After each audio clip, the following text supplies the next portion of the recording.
আজকের কাজ কমপ্লিট। আজকে একটি হামস মেশিনের কন্ট্রোলিং সার্কিট বানাইছি, এটি সঠিকভাবে কাজ করছে। এই যে দেখেন,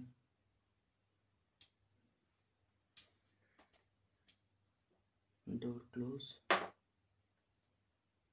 আমাদের মেশিনটি অন। আবার যদি সেই অবস্থাতে ডোরটি ওপেন হয়ে যায় তাহলে কিন্তু মেশিনটা অফ হয়ে যাবে। In case of emergency, door of. আমাদের মেশিনটি চলতেছে। সেই মুহূর্তে যদি মেশিন থেকে ট্রেটি ছাড়া ফেলা হয় তাহলে মেশিনটি অফ হয়ে যাবে। দেখেন, আমি ট্রেটি সরিয়ে ফেলবো, মেশিনটি অফ হয়ে গেছে।